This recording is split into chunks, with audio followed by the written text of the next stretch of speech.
اسی طریقے سے ربا کا ذکر کیا، سود کا، اور سود کا لین دین آج اتنا عام ہے، شاید ہی کوئی ایسا بندہ ہو جس پر اللہ کی خاص رحمت ہو، نظر کرم ہو، وہ سود کے معاملے سے بچا ہوا ہے، ورنہ اکثر لوگ مسلمان بھی تمیز نہیں کرتے سود کے معاملے میں۔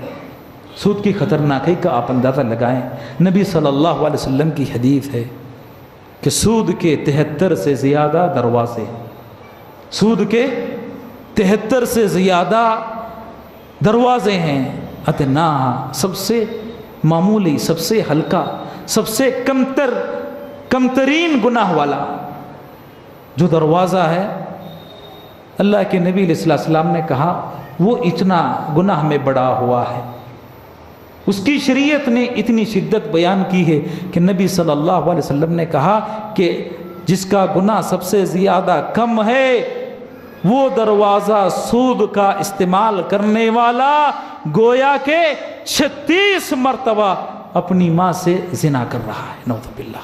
اب تصور کریں، ایک درہم سود کا استعمال کرتا ہے۔ ایک اور حدیث میں نبی صلی اللہ علیہ وسلم نے کہا ایک درہم سود کا استعمال کرنے والا گویا کہ اپنی ماں سے زنا کر رہا ہے۔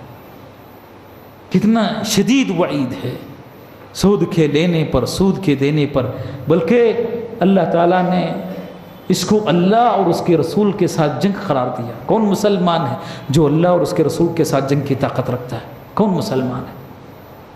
تو میرے محترم مسلمان دوستو، جو چیزیں شریعت نے حرام قرار دی ہیں ان سے اپنے آپ کو بچانے کی کوشش کرو۔ یہ دنیا چند روزہ دھوکے کی زندگی ہے، دھوکے کا سامان ہے، چمک دمک انسان کو بسا اوقات برائی کی طرف لے جاتی ہے۔ انسان کو چاہیے کہ یہ چمک دمک دیکھ کر دنیا کی دھوکہ نہ کھا جائے اور اس میں مصروف ہو کر حرام چیزوں کا ارتکاب نہ کر لے، اللہ کی نافرمانی معصیت کا کہیں شکار نہ ہو جائے۔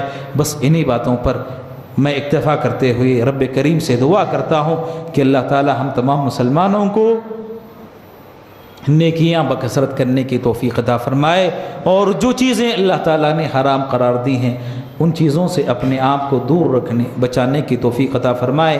جب تک زندہ رکھے ایمان اور اسلام پر زندہ رکھے، موت دے تو اللہ ایمان اور اسلام پر موت عطا فرمائے، حسن خاتمہ نصیب فرمائے، برے خاتمے سے اللہ تعالیٰ محفوظ رکھے، جنت میں جگہ دے، جہنم اور قبر کے عذاب سے بچائے۔